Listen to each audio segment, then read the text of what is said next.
수정도 완벽한데 정말 인기가 반질반질하게 났던. 또 가고 싶어. 그리고 오늘은 뉴욕의 르버나딘에 갔었던 얘기 한번 해볼까? 르버나딘이 우리 부부가 방문한 첫 미슐랭 3스타 레스토랑이잖아요. 르버나딘이랑 퍼세가 뉴욕에서 미슐랭 가이드 처음 발간됐을 때 3스타를 받았고 20년 넘게 미슐랭 3스타를 계속 유지하고 있지. 근데 르버나딘이 뉴욕타임즈에서 레스토랑 리뷰를 시작한 그 이래로 포스터를 지금까지도 유지하고 있다는 게 그 두 개를 같이 가지면서 운영을 하고 있다는 게 참 대단한 것 같아요. 월드 50 베스트 레스토랑 같은 경우에는 50이 밖에 있는 경우도 있긴 한데 최소한 뉴욕 안에서는 최고의 식당이 어디냐라고 하면 항상 리스트에 올라갈 수 있는 식당 중에 하나라고 생각할 수 있을 것 같아. 우리 같은 여행하는 사람한테는 한 끼 먹는 레스토랑 선택이 중요한데 그런 데 있어서는 이런 가이드 지표가 많이 도움이 되는 것 같아. 르버나딘 하면은 에릭 리페어 셰프님 이름을 빼놓을 순 없는데 한국 식문화에 관심이 엄청 많더라고. 나보다도 많은 것 같아. 한국 요리에 대해서 깊이로 따지면은 우리보다 셰프님이 훨씬 더 많이 깊이 아실 수 있을 것도 같고, 특히 정관 스님이랑 또 워낙 연관이 많으신 분이시다 보니까 지금 정관 스님이 전 세계적으로 이런 명성을 가지게 되는데 크게 기여를 하지 않았을 거라고 생각을 해. 맞아. 작년에 콘데나스트 트래블러 서울 미식 가이드에도 기고도 하시고 링글스의 강민구 셰프님이 쓰신 장 그게 추천사도 써주셨잖아. 근데 읽어보니까 겸손하시더라고. 아직도 배울 점이 많다고 하시는데 그렇게 따지면 나는 정말 할 말이 없어. 아직도 본인이 배울 게 많다, 장에 대해서 알려졌지 않은 부분이 조금 아쉽다, 이렇게 강민구 셰프님이 책을 써주셔서 너무 기쁘다 이런 내용이 있었는데, 에릭 리페어 셰프님이랑 르버나딘은 동이야? 같은 느낌으로 에릭 리페어 셰프님이 르버나딘이고 르버나딘이 에릭 리페어 셰프님이고. 너무 불자스 늘 가고 계시네.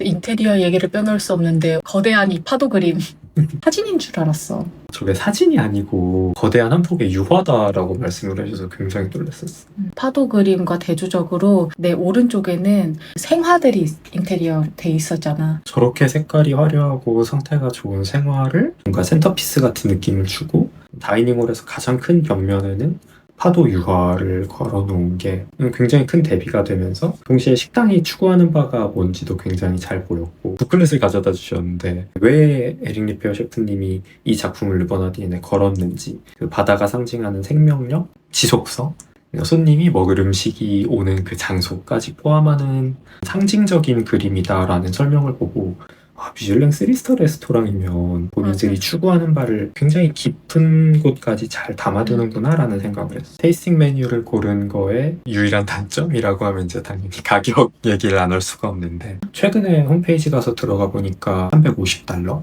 팁을 생각했을 때 $451 정도가 되고, 이걸 하나로 계산하면 62만 5천 원 가까운 가격이 돼서 지금 만약에 우리가 다시 방문한다고 하면 2인 테이스팅 메뉴, 와인 페어링 없이 식사를 하더라도 125만 원 정도의 지출이 발생하는. 가성비로는 비추천인. 그래도 이제 뉴욕이라는 특성, 미슐랭 3스타라는 특성, 그런 걸 다 고려하더라도 과연 두 명이서 방문했을 때 125만 원을 지출하는 게 정당화가 되느냐에 대해서는 아마 사람마다 좀 의견이 다를 수는 있을 것 같아. 그치. 아뮤즈비스로는 연어 스프레드가 나왔잖아. 연어 스프레드랑 코스트한 빵.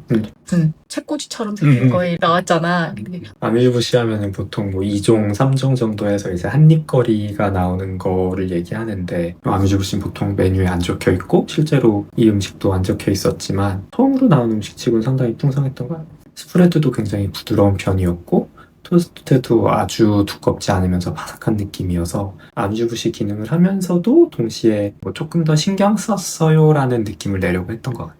특히 나는 연어랑 크림치즈가 들어간 베이글을 생각하게 하는 맛이기도 해서 약간 뉴욕에 위치한 식당에서 이런 걸 내주니까 뭔가 락센 슈미어를 좀 재해석한 것 같은 느낌도 받았어. 코스의 시작인 캐비어 타르타르가 나왔잖아. 근데 사실 가운데는 제빵어 뱃살 넣어서 타르타르 형식으로 만들었고 위에는 오세트라 캐비어, 엄청 좋은 캐비어, 반짝반짝하더라. 그거 올라가 있고, 그리고 밑에는 훈연한 그 다시를 젤리처럼 만들어서 약간 금박지 같은 그런 것까지 넣어서 무슨 되게 영롱한 문진처럼 플레이팅을 해서 나왔는데 비주얼적으로도 인상적이었는데 이거는 맛이 아직까지도 생각나. 특히 저 타르타르가 그냥 제빵어 뱃살만 들어있었으면은 전반적으로 조금 기름진 느낌이 강할 수도 있었는데 저기에 각종 과일이랑 야채 같은 거를 정말 조그만 사이즈로 넣어 놓으셔서 그게 이제 전반적으로 해산물 느낌이나 아니면 느끼함을 잡아줘서 진짜 밸런스가 굉장히 좋은 음식이라는 생각이 들었어. 컨셉이나 철학적인 것들이 일관성이 있는 곳이라고 느꼈는데 이 요리의 접시가 베르나르도의 에킴의 접시잖아. 맨 위에 거품을 올려주셨어. 그리고 타르타르도 동그랗게 동그란 거품처럼 동그랗게 만들어서 주셨고 그 옆에 있는 빵도 동그랗게 올려주셔서 변태적으로 완벽성을 추구했다라는 생각이 들더라고. 뭔가 저 원형에 대한 집착? 심지어 캐비어도 동그란 모양이어서 근데 눈에 보기에 일단 너무 예뻐서 인상이 깊게 남는다라는 감각으로 시작을 했던 것 같아요. 그리고 이 서버분께서 거의 메인 디쉬에 소스가 나왔잖아. 그 소스를 손님 보는 앞에서 한 번 더 전달한다라는 거 저거 하나 때문에 사실 전반적으로 복잡해지고 어떻게 보면 좀 귀찮아지는 일이 많을 텐데도 그 부분을 고수하기 위해서 저런 수고를 다 감수하는 것도 식당이 추구하는 바가 있고 이걸 우리가 타협하지 않겠다라는 그런 생각이 잘 보였던 것 같아요. 두 번째 메인으로는 던저니스 크랩이 나왔지. 나는 개인적으로 이 요리를 전날 제일 맛있게 먹었는데 서버분께서 별도의 육수처럼 보이는 걸 가지고 나오셨는데 카다멈이랑 조개를 사용한 에멀전이라고 설명을 해주셨어. 올드베이가 미국에서 굉장히 많이 쓰이는 향신료긴 한데 저게 어떻게 보면 고급 요리에는 안 어울릴 수도 있는 향신료인데 저거를 트윌 형태로 만들어서 저렇게 예쁘게 올리신 게 너무 신기했고 올드베이의 좋은 부분이라고 할 수 있는 파프리카 파우더나 아니면은 샐러리 맛을 살려서 크랩 케이크와 적절히 조합한 부분. 그래서 이게 프렌치 테크닉이 정말 많이 들어가 있지만 본질적으로 보면은 미국 요리를 본인식으로 재해석한 요리라는 점이 나는 너무 신기했어. 감칠맛으로 우리의 맛을 정말 입맛을 돋궈주는 그런 요리라고 생각이 들어. 깊고 깊은 감칠맛. 그게 정말 인상적이었던 것 같아. 근데 이게 비주얼적으로도 재밌는 게 나는 이 게살이잖아. 게살 위에 트윌을 올렸는데 이게 걔가 햇빛을 봤는데 이게 엄청 챙이 큰 나탄 모자 쓴 것처럼 너무 귀여운 거야. 세 번째 메뉴로 랍스터 테일이랑 블랙 트러플 딸리아달레 나왔잖아. 메뉴에 라커치를 한 랍스터 테일이라는 표현이 있어서 도대체 이게 무슨 의미인가 하고 좀 기다려봤는데 랍스터 테일을 구울 때 오일을 굉장히 여러 번 발라서 진짜 라커치를 한 것처럼 반짝반짝한 겉면을 만들었다는 뜻으로 사용하신 거 아닌가 싶었어. 그리고 익힘 정도가 정말 퍼펙트했어. 피쉬용도 완벽한데 정말 윤기가 반질반질하게 났던 비주얼도 좋고 식감도 좋고 그랬던 것 같아. 블랙 트러플 딸리아달레. 저게 사진으로는 잘 안 보이는데 실제로 떴을 때 정말 깜짝 놀랐던 게 두 개의 딸리아달레 면을 따로 말아서 면 두 개가 나온 거다 보니까 그냥 포크로 쉽게 쓱 뜨면 면 하나가 통으로 떠지는 저런 부분까지 세심하게 배려한 게 굉장히 인상적이었어.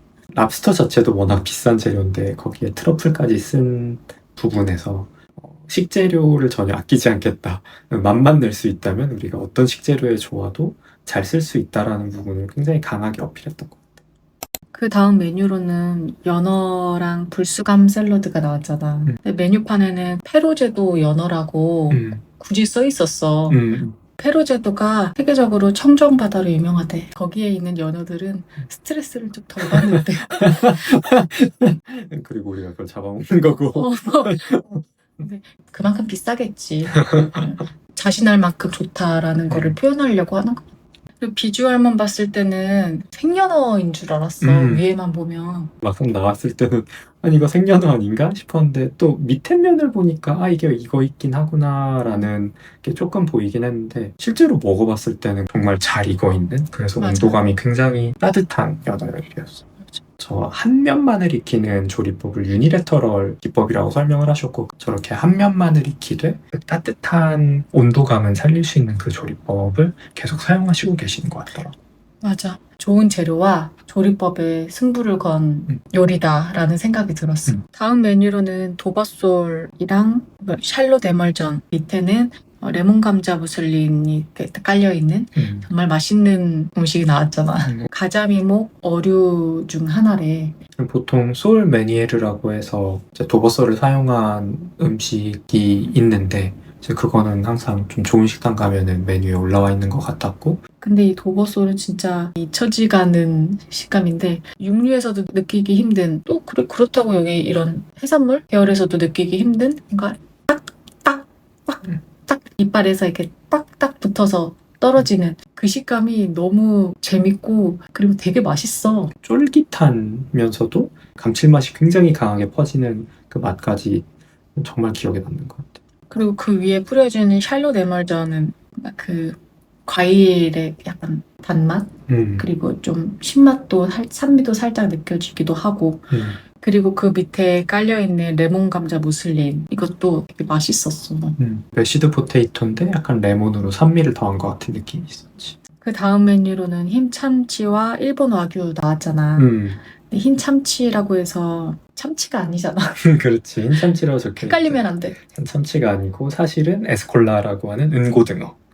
근데 왜 흰 참치라고 썼을까? 그만큼 지방도 풍부하고 질감도 참치랑 비슷하게 나고 하다 보니까 이렇게 이름을 지은 거 아닌가? 흰 참치가 사실은 별명이어야 되는데 이걸 이제 마치 정말 저런 흰색 살을 가진 참치가 있다는 식으로 참치로 팔기 시작하면서 그게 문제가 돼서 흰 참치라는 명칭을 뉴욕에서 사용하지 못하게 되는 결론까지 갔었고, 그래서 저 때도 메뉴에 쌍따옴표를 쓰셔갖고 별칭인 흰 참치다라고 좀 구분을 하려고 하셨던 것 같아요. 여기에서 유일하게 고기가 나왔잖아. 심지어 일본 와규가 나왔어. 이 와규가 나와서 반갑기도 했지만 또 한편으로는 신기하게 고기 생각이 그동안 안 났었어. 또 그렇게 생각해보면 그만큼 내가 고기를 먹은 것 같은 든든함이 있었나 봐. 난 오히려 해산물만 하신다고 안 했나? 라는 약간의 의아함도 있었는데, 은고등어 뱃살을 사용했다 보니까 그 레벨을 맞춰주기 위해서 일본 와규를 사용하신 거 아닌가 싶었어. 해석의 재미가 있었는데 이 플레이팅을 보면은 서로 마주보는 것 같기도 하고 흙과 백인 것처럼 보이기도 하고, 또 하나는 육지에서 왔고 하나는 바다에서 왔고 또 둘 다 지방이 풍부한 맛을 내잖아. 그런 거 보면은 또 닮아있는 점도 있고 하다 보니까 어떻게 해석하느냐에 따라 좀 재미를 느낄 수 있을 것 같아. 다른 점을 특히 하나의 소스로 묶었다는 것도 되게 인상적이었는데, 이게 페퍼콘 소스다 보니까 스테이크에는 굉장히 자주 사용하는 소스인데 해산물에 사용하는 거는 난 처음 봤던 것 같아. 전혀 다른 맛을 내는 두 가지 재료임에도 불구하고 소스가 그 두 재료에 다 잘 어울리면서 소스를 통해서 두 재료가 하나로 묶이는 것 같은 느낌을 내는 것도 굉장히 재밌었어. 미국 스테이크하우스에 가면은 서프앤터프라고 해서 그 해산물, 보통 이제 랍스터 테일 그리고 스테이크 한 덩어리가 함께 나오는 그런 요리가 있는데, 그거를 르버나딘 식으로 재해석하는 것 같다라는 느낌을 받아서 그런 부분이 굉장히 재밌게 느껴졌어. 사실은 이렇게 실물로 영접할 거라고 생각을 하나도 안 했잖아. 그치, 기대 안 했지 사실. 나는 남편이가 아이돌 보는 줄 알았어. 그냥 누굴 봐도 별 감흥 없는 남편인데, 아니 에릭 리피의 셰프님 보고서는 말을 일단 어떻게 해야 될지 몰라야 하길래, 나는 사실 잘 이때까지만 해도 몰랐으니까 오히려 당당하고 그냥 지나가는 수많은 셰프님 중에 한 분처럼 그냥 됐는데, 그래서 나는 약간 넉나간 상태로 있는데 부인이가 이제 웨이터분한테 빨리 말씀드려야 되지 않아 해가지고 우리 테이블 서빙해 주시던 분한테 혹시라도 사진 한 장 찍을 수 있을까요? 라고 부탁을 드리는 이 계기가 됐지. 갑자기 웨이터분이 오셔서 셰프님이 잠깐 뵙자는 대요 했을 때 내가 진짜 놀랐어. 이제 우리 테이블 서빙하시던 분을 따라서 키친으로 들어갔더니 에릭 리피어 셰프님이 안에서 기다리시고 계셨고, 각 섹션 다 설명해 주시고 섹션에 계시는 그 셰프님들 다 소개해 주시고 그날 메뉴 어떤 생각을 갖고 만드셨는지 이런 부분들을 다 설명해 주셔서 굉장히 특별한 경험을 하고 돌아가는구나, 약간 그런 생각을 그때 이미 했던 것 같아요. 이 디저트는 조금 특이했는데 침연한 라즈베리 그리고 자스민을 사용한 아이스크림이 함께 나왔던 디저트였어. 아이스크림을 디저트로 서빙할 때는 딱딱한 것들, 쿠키라던가 과일 같은 거 곁들이기 마련인데 저 침연한 라즈베리 때문에 거의 라즈베리 국물에 가까운 물에 담겨있는 아이스크림 요리가 나온 것도 난 되게 신기했던 것 같아. 르바나딘 처음에 입장했을 때 탱화? 음. 이게 르바나딘의 시작점에 있었던 그런 시각적인 부분이랑 디저트는 어떻게 보면 마무리의 시작이잖아. 붉은 계열의 시각적인 음식으로 한 번 더 재현을 한 것 같다는 생각이 들었어. 처음이랑 끝이 동일하다라는 걸 보는 게 굉장히 불교 그렇네. 불자식 철학 느끼니 불교 철학 같지 않아? 그 윤회하는 윤회사상. 윤회 사상을 음식 코스에서도 뭔가 마련한 것 같은. 두 번째 디저트로 시트러스. 태운 오렌지를 사용한 크레뮤, 클레멘타인을 사용한 요거트 소르베, 그리고 올리브오일 시트러스 소스 이렇게 세 가지로 구성이 됐어. 바로 태운 오렌지가 눈에 먼저 들어오긴 했어. 그치. 나는 태운 오렌지가 눈에 보여서 그 다음으로 크레뮤가 어딨지를 찾았는데 오른쪽에 있는 동그란 게 크레뮤였지. 전체적으로 신맛이 되게 강할 것 같다라는 생각이 있었는데 먹어보니까 태운 오렌지에서 나는 단맛이 반전 요소였어. 막상 먹어보니까 정말 부인이 말대로 태운 오렌지여서 오렌지 과육이 갖고 있는 단맛은 굉장히 끌어올린 느낌이 있었어. 아쉽지만 대망의 마지막 뿌디부르. 초콜릿, 마카롱, 젤리, 그리고 빵 4종 세트가 나왔잖아. 빵은 아마도 팡데피스라고 부르는 빵인 것 같아. 꿀이랑 향신료가 들어간 쫀득한 빵인데 정말 깊고 풍부한 맞아, 맛이 맞아. 나가지고 저 빵이 생각보다 되게 인상적이었어. 맞아. 이렇게 클래식한 디저트도 예상이 되는 맛이잖아? 근데 먹어보니 예상을 뛰어넘을 만큼 더 맛있는 맛이었어. 뿌디뿌르는 약간 평범하게 마무리를 하시는구나라고 생각을 했는데 오히려 자신감의 발현이었던 것 같아. 젤리는 뭔가 쫀득한 식감, 마카롱은 그 마카롱 특유의 속은 쫀득하지만 겉은 약간 바삭한 식감, 초콜릿 같은 경우는 그 봉봉 형태여서 약간은 딱딱하면서도 이제 녹았을 때 입에서 부드러운 식감 이런 식으로 정말 훌륭한 뿌디뿌르로 식사가 마무리됐던 것 같아. 르보나딘 갔던 게 아직까지 우리의 그 미식 생활을 할 수 있는 힘 중에 하나예요. 3, 4일 남짓한 기간 동안 우리가 원스타, 투스타, 쓰리스타를 순차적으로 방문하면서 3스타를 받으려면 이 정도의 차이를 내야 되는구나라는 약간의 기준이 생기기도 한 것 같아. 우리 부부에게 가장 높은 지점에 도달해 있는 경험, 높은 지점에 도달해 있는 음식, 그리고 높은 지점에 도달해 있는 서비스를 제공해 준 곳이라서 사실 우리가 유튜브 한번 시작해보자 이런 얘기 했을 때 나는 첫 식당으로는 꼭 르바나딘 얘기가 하고 싶었어. 르바나딘이 그만큼 우리에게 준 영향력이 큰 거지. 그리고 고맙기도 하고 우리를 미식의 세계에 인도해준 레스토랑이잖아. 또 우리가 여기서 기준이 생기고 나서 사실 우리 둘이 음식 얘기를 할 때마다 어떤 부분이 좋았고 어떤 부분이 조금은 아쉬웠고 뭐 부족함을 느꼈던 것 같고 하는 얘기를 하다 보니까 한국에서 우리가 되게 좋아하는 식당이 한 군데 있잖아. 첫 방문한 지가 거의 8년 가까이 돼가는 것 같은데 다음 영상에서는 그 식당 얘기를 한번 해봐도 괜찮을 것 같아. 할 말 많지. 그 식당 할 말 참 많지. 가고 싶다. 우리가 이렇게 르보나딘 이야기를 다시 할 수 있어서 너무나 반갑고 너무 좋다. 또 가고 싶어. 저 식당 방문으로부터 10년이 지나기 전에 한 번은 좀 가봤으면 좋겠다라는 생각이 있는데 그래도 10년 되기 전에 한 번 더 가볼 수 있지 않을까 하는 생각은 해. 갈 수 있을 것 같아. 갈 수 화이팅! 있을 것 같아. 화이팅! 화이팅!